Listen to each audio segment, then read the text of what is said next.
नमस्कार, मैं प्रकाश भटनागर। आप मेरे साथ देख रहे हैं अनादि टीवी का खास कार्यक्रम राजनीति के राज प्रकाश भटनागर के साथ, यानी मेरे साथ। पिछली बार हमने बात की थी शिवराज सिंह चौहान के कामयाब 8 साल की और बीजेपी सरकार के 10 सालों की। आज हम बात करेंगे शिवराज सरकार के तीसरे कार्यकाल की। जाहिर है इस कार्यकाल में बहुत कुछ गड़बड़ियाँ थी, लेकिन फिर भी आश्चर्य करना चाहिए, शिवराज या बीजेपी का सुपड़ा साफ नहीं हुआ, बल्कि हुआ यह कि वो बहुमत से बस 7 सीट दूर रह गई। 15 साल लगातार सरकार और 13 साल एक मुख्यमंत्री के बाद एंटी इनकम्बेंसी बेहद स्वाभाविक बात है। जैसा नतीजा हमने मध्य प्रदेश से अलग हुए छत्तीसगढ़ में देखा, जहां 15 साल लगातार बीजेपी और रमन सिंह सरकार के खिलाफ एंटी इनकम्बेंसी के नतीजे में बीजेपी 90 में से केवल 17 सीटों पर जीत सकी। इस लिहाज से शिवराज की दिसंबर 2018 में सामने आई परफॉर्मेंस को मानना पड़ेगा। लेकिन हो सकता है शिवराज चौथी बार भी सरकार को बहुमत से रिपीट कर लेते, बस अगर बीजेपी और शिवराज ने कुछ बड़ी गलतियां नहीं की होती। हालांकि 1.5 साल के छोटे से अंतराल के बाद शिवराज फिर चौथी बारी खेलने मैदान में मौजूद हैं। भले यह बीजेपी के कमलनाथ सरकार को गिराने के प्रयासों की कामयाबी हो, कांग्रेस की अंतर्कलह हो, या फिर हो शिवराज सिंह चौहान की किस्मत में लिखा राजयोग, प्रदेश में फिर चौथी बार राज करने तो आ ही गए हैं शिवराज। शिवराज ने अपने पहले और दूसरे कार्यकाल में अकेले सरकार की ही नहीं, अपनी पार्टी बीजेपी की पहचान को भी पूरी तरह बदल दिया। शिवराज के दूसरे कार्यकाल में भी सरकार में जन सरोकारों के नए प्रयोग जारी थे। मुख्यमंत्री निवास में होने वाली अलग अलग वर्ग की पंचायतों के आयोजन में उस वर्ग की समस्याओं पर बात और उनके लिए योजनाएं बनाने का प्रयोग दूसरे दौर में भी जारी रहा। महिला, युवा, विद्यार्थी, किसान, मजदूर, व्यापारी, सबके साथ शिवराज ने मुख्यमंत्री निवास में पंचायतें की और उनके लिए कुछ कार्यक्रम तय किए। इसका एक अलग असर हुआ था। इसके अलावा इंफ्रास्ट्रक्चर के क्षेत्र में भी बीजेपी के पहले और दूसरे कार्यकाल में तेजी से काम हो रहा था। मध्य प्रदेश में इस बात को हर कोई मानता है कि 1993 से 2003 के बीच कांग्रेस और दिग्विजय सिंह के 10 सालों के शासनकाल में सड़क और बिजली की हालत हद से ज्यादा बुरी हो चुकी थी। उस दौर को जानने वाले जानते हैं कि भोपाल से सागर सड़क मार्ग से जाने में जहां आज बामुश्किल 3-4 घंटे का समय लगता है, वहां दिग्विजय सिंह के शासनकाल में 7 से 8 घंटे का समय लगा करता था। ये एक उदाहरण है। पूरे प्रदेश में कमोवेश हालात ऐसे ही थे। उस दौर में सड़क और बिजली के हालात को लेकर कई रोचक चर्चाएं हुआ करती थीं। शत्रुघ्न सिन्हा आज भले ही कांग्रेस में हों, लेकिन 2003 में जब वे मध्य प्रदेश में चुनाव प्रचार करने आए थे तो उनके चुनावी सभाओं में तंज कुछ ऐसे होते थे। ए गड्ढों के राजा, उजाले के दुश्मन, तेरा मुस्कुराना गजब ढा गया। 2003 में बीजेपी नेता और मुख्यमंत्री प्रोजेक्ट की गई उमा भारती की हर सभा का मुद्दा सड़क, बिजली और पानी ही हुआ करता था। मतदाताओं में वे जबरदस्त गुस्सा पैदा करने में कामयाब हुई।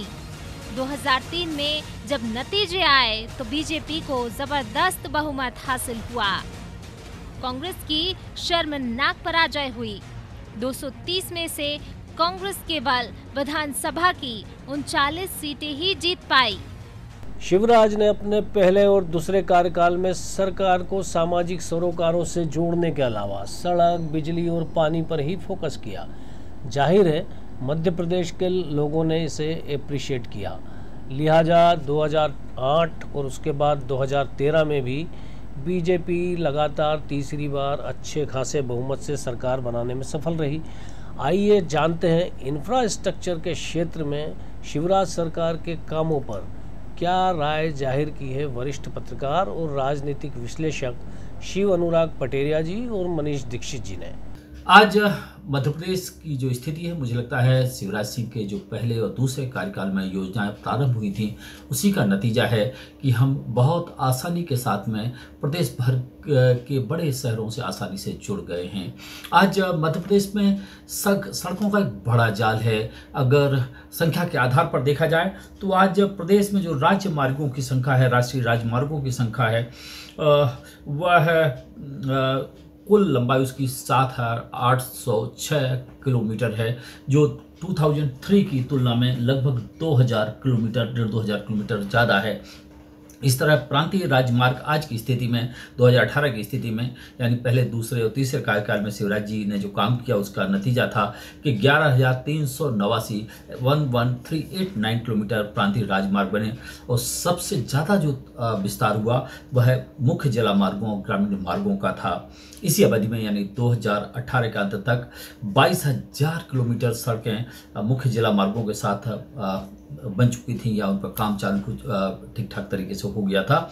और ग्रामीण जो सड़कें थीं, खासतौर से गाँवों को जोड़ती हैं, 50,000 से ज़्यादा गांव मध्य प्रदेश में हैं, उनकी संख्या 23,395 किलोमीटर, यानी उनकी जो लंबाई है वो 23,395 किलोमीटर हो चुकी थी। जबकि 2003 में यह सारी चीज़ें लगभग आधे के आसपास थीं। अब बिजली के बारे में हम बात करते हैं। बिजली एक बड़ा कंपोनेंट है इंफ्रास्ट्रक्चर का। बिजली की स्थिति शिवराज जी के कार्यकाल में बहुत अच्छी तरह से ठीक हुई है। जब कांग्रेस सत्ता में थी और 2003 में सत्ता से दिग्विजय सिंह अलग हुए, उस समय बिजली का मध्य प्रदेश में उत्पादन क्षमता है 6-7 हज़ार मेगावाट के आसपास थी। लेकिन अब वो बढ़ के जो उसकी जो क्षमता है, उसका जो विस्तार है वो हो गया है 17,766 मेगावाट 2018 में थी। तो आप इसे अंदाज लग सकते हैं कि लगभग दुगने से ज़्यादा विद्युत उत्पादन की जो क्षमता निर्मित की गई। यही पानी का मामला था। पेयजल योजनाओं को गांव-गांव तक पहुंचाया गया और इसका फ़ायदा शिवराज जी को अपने पहले कार्यकाल में मिला, दूसरे में मिला, तीसरे में ज़रूर इंफ्रास्ट्रक्चर की इन योजनाओं का लाभ उन्हें नहीं मिल पाया। लेकिन कहते ना, एक अच्छा काम, एक अच्छी शुरुआत आपको काफ़ी आगे तक ले जाती है। शिवराज सिंह चौहान ने अपने तीनों कार्यकालों में इंफ्रास्ट्रक्चर पे काफ़ी फोकस किया और शायद यही वजह थी इंफ्रास्ट्रक्चर पे जो उन्होंने फोकस किया, चाहे वो सड़क हो, चाहे वो बिजली हो या पानी। इसीलिए वो बार बार लौट के सरकार में भारतीय जनता पार्टी आई। यहाँ मैं पानी और बिजली के बारे में इसलिए ज़्यादा फोकस करूँगा क्योंकि आप देखिए जो सिंचाई क्षमता थी मध्य प्रदेश की बीजेपी की सरकार आने के पहले और बीजेपी की सरकार आने के बाद उसमें कई गुना वृद्धि हुई और बिजली के क्षेत्र में हम करीब करीब आत्मनिर्भर हो गए हैं।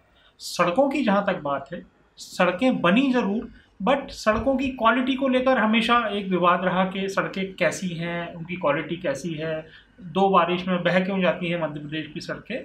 बट इस सब के बावजूद ये सही है कि शिवराज सिंह जी चौहान ने अपने दोनों या तीनों कार्यकाल में इंफ्रास्ट्रक्चर पर बहुत ज़्यादा फोकस किया और यही शायद जनता के बीच में बीजेपी इस चीज़ को प्रोपोगेट करती रही कि देखिए हमारी सरकार आने के बाद आपके आसपास क्या परिवर्तन आया है, और ये ऐसा परिवर्तन था जो सबको दिख रहा था। शिवराज सिंह के दूसरे कार्यकाल में व्यावसायिक परीक्षा मंडल का बड़ा घोटाला उजागर हुआ। विपक्ष कांग्रेस ने इस पर शिवराज सरकार को घेरने के तमाम प्रयास किए, लेकिन शिवराज बेअसर अपने काम में लगे रहे। दूसरे कार्यकाल में उन्होंने किसानों पर फोकस किया। प्रदेश में सिंचाई के साधन तेजी से बढ़ने लगे, किसानों को ब्याज में छूट दी गई। फिर फसल ऋण पर 0% ब्याज का ऐलान, किसान का ब्याज 0, शिवराज हीरो जैसे स्लोगन और नारे तैयार हो गए। देश में कांग्रेस विरोधी माहौल जोर पकड़ ही रहा था। नई दिल्ली में बीजेपी के नेतृत्व में भी परिवर्तन हो गया, लेकिन शिवराज मध्य प्रदेश में बीजेपी की जमीन को मजबूत करते रहे। सभी जानते हैं कि मध्य प्रदेश की अर्थव्यवस्था कृषि पर आधारित है। पिछली जनगणना के मुताबिक मध्य प्रदेश में कुल श्रमिकों का 70% हिस्सा खेती किसानी में लगा है। Centre for monitoring Indian economy के अनुसार 2003 में मध्य प्रदेश का देश के कृषि उत्पादन में 5% योगदान था, जो 2014 में 8% हो गया। और इस साल तो गेहूं के उत्पादन में मध्य प्रदेश ने पंजाब को भी पीछे छोड़ दिया है। 1.25 लाख मीट्रिक टन गेहूं की सरकार ने खरीदी की।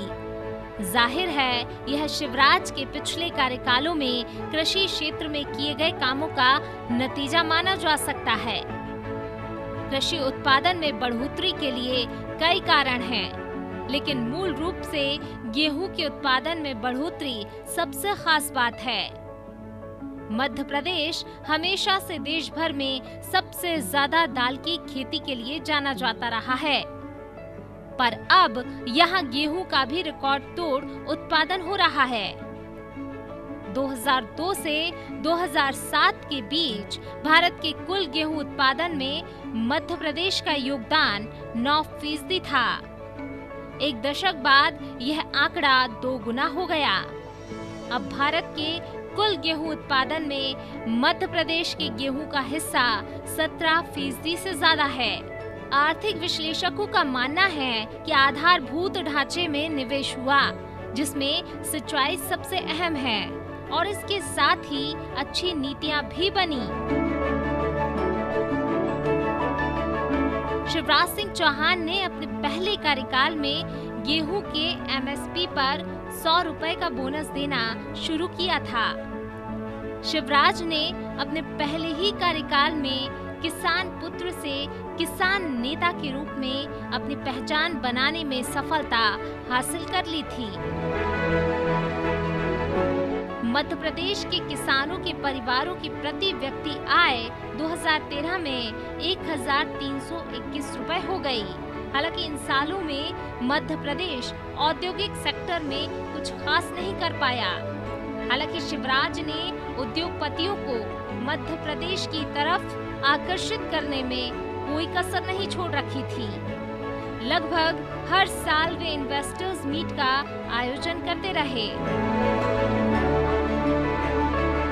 इसके लिए देश विदेश तक उन्होंने दौरे किए, लेकिन बड़ा नतीजा नहीं निकल पाया। आखिर ऐसा क्यों नहीं हो पाया, जानते हैं शिव अनुराग पटेरिया जी से और मनीष दीक्षित जी से।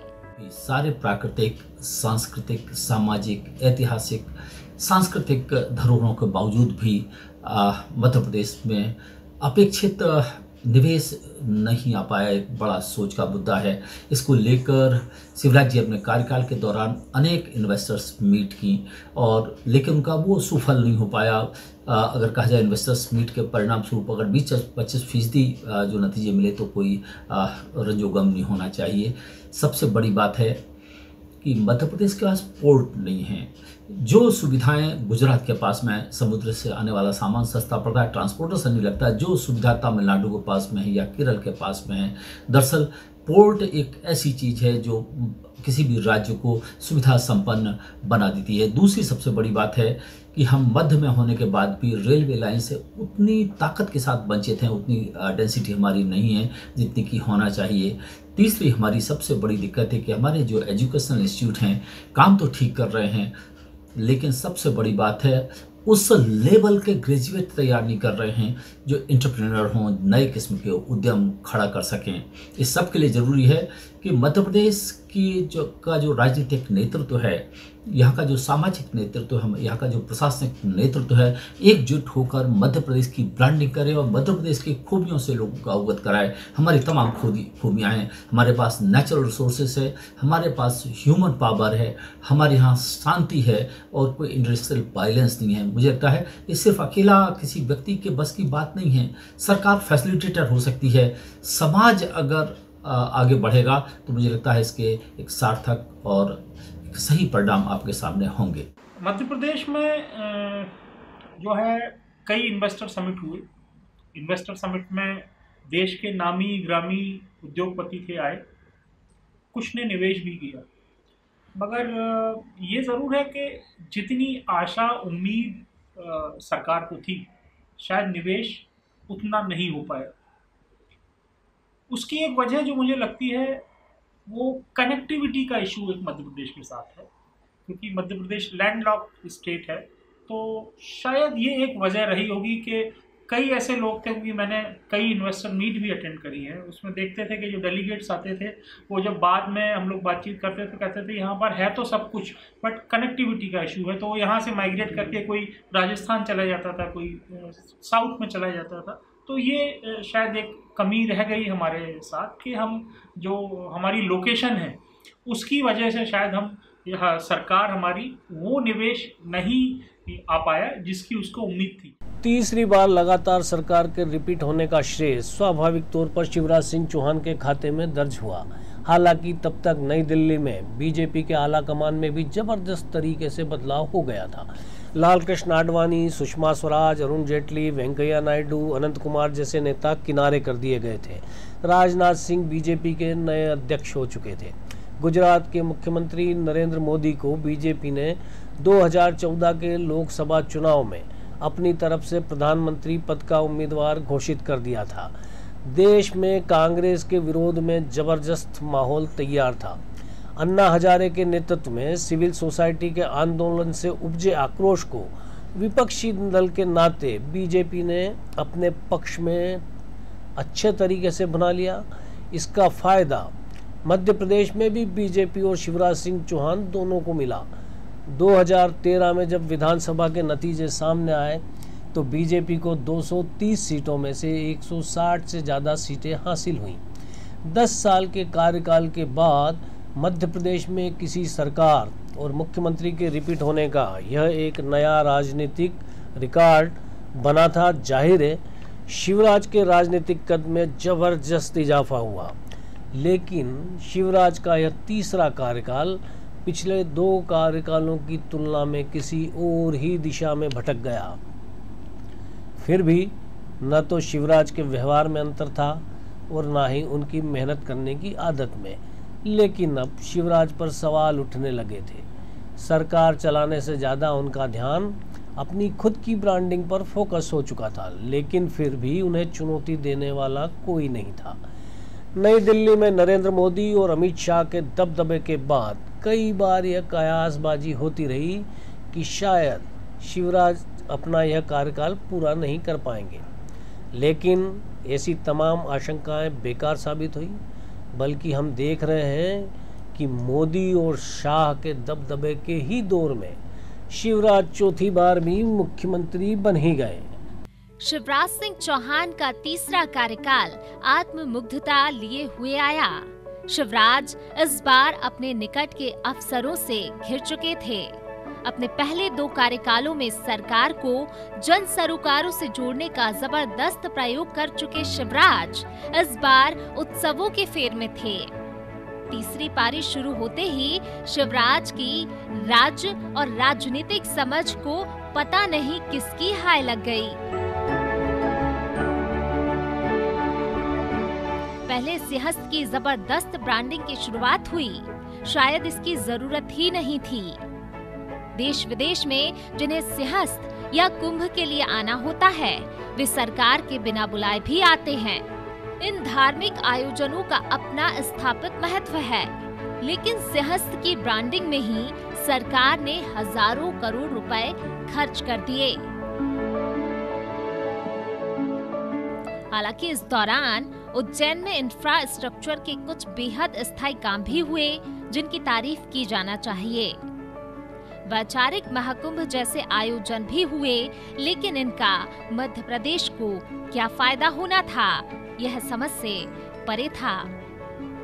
शिवराज ने अपनी तीसरी पारी में स्वर्णिम मध्य प्रदेश और मध्य प्रदेश को देश में नंबर 1 राज्य बनाने का सपना दिखाया, लेकिन सरकार की दिशा कहीं और ही भटक रही थी। शिवराज की ब्रांडिंग में डूबी सरकार को शायद राज्य के खजाने की भी चिंता नहीं थी। हालत यह थी कि प्रदेश में पेट्रोलियम पदार्थों के दाम देश के सभी अन्य राज्यों से ज्यादा थे। हालांकि लोगों ने मुख्यमंत्री शिवराज को पेट्रोल डीजल के दाम बढ़ने पर साइकिल से मंत्रालय तक जाकर विरोध प्रदर्शन करते भी देखा है। अन्नदाता की सरकार का दावा करने वाले शिवराज के इस कार्यकाल में किसान सबसे ज्यादा परेशान हुआ। हालांकि शिवराज ने हालात संभालने की कोशिशें भी की, लेकिन बात बनने की बजाय बिगड़ती ज्यादा रही। किसानों की बात सुनने के लिए सरकार में किसी के पास जैसे समय ही नहीं था। सरकार का ध्यान आध्यात्म मंत्रालय के गठन और नर्मदा नदी की परिक्रमा पर लग गया। नर्मदा मैया को साफ रखने और नदी के किनारे 6.5 करोड़ पेड़ लगाकर सरकार गिनीज बुक में विश्व रिकॉर्ड बनाने में जुटी थी। इसी दौरान किसान आंदोलित हो गए।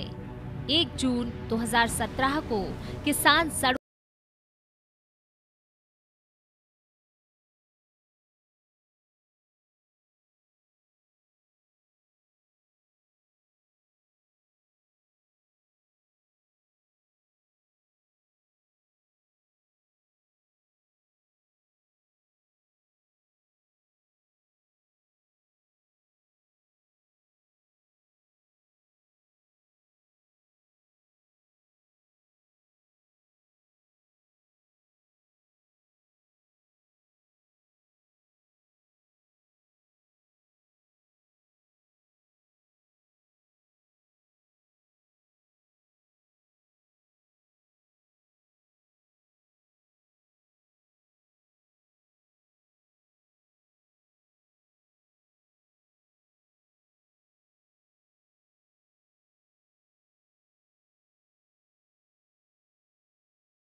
प्याज की खरीदी में सरकार को 700 करोड़ रुपए का नुकसान हुआ।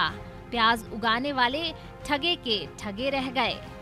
किसानों के गुस्से को भांपकर शिवराज ने फिर भावांतर योजना भी लागू की। इसे प्याज लहसुन से लेकर दालों तक पर लागू किया गया, लेकिन ये भी सरकार के लिए नुकसान और व्यापारियों के लिए फायदे का सौदा साबित हुआ। मध्य प्रदेश में 70% किसान हैं। बाद में कांग्रेस ने किसानों से कर्ज माफी का जो दांव चला तो उसने रही सही कसर पूरी कर दी।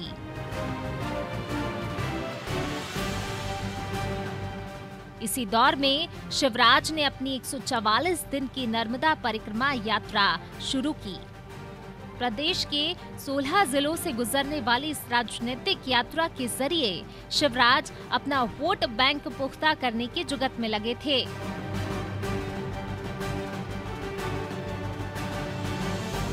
इसमें भी सरकारी धन की भारी बर्बादी के अलावा कुछ नहीं हुआ। करीब 600 साधु संतों, फिल्मी कलाकारों, खेल सितारों और सेलिब्रिटी ने राज्य सरकार के बुलावे पर इस यात्रा में शिरकत की। भारी तामझाम और प्रचार के बावजूद इससे सरकार या शिवराज की लोकप्रियता में कोई इजाफा नहीं हुआ, बल्कि लोगों की चिढ़ सरकार से बढ़ती रही। व्यक्ति कुछ सोचता है और हो कुछ और जाता है। महाभारत के प्रसंग में कहा गया है कि नर कछु होत नहीं, समय होत बलवान, भीलन लूटी गोपिका, वही अर्जुन वही बाण। वही शिवराज जी थे, वही भारतीय जनता पार्टी, वही संगठन, लेकिन 2018 में वो अपेक्षित परिणाम नहीं दिला पाए, भले ही आज वो सत्ता में हों। दरअसल इसका सबसे बड़ा कारण था कि लोग, जब कोई बड़ी अपेक्षा होती है, आप जब लगातार सत्ता में होते हैं और आप हर किसी की अपेक्षा और आकांक्षा पूरी नहीं कर सकते हैं।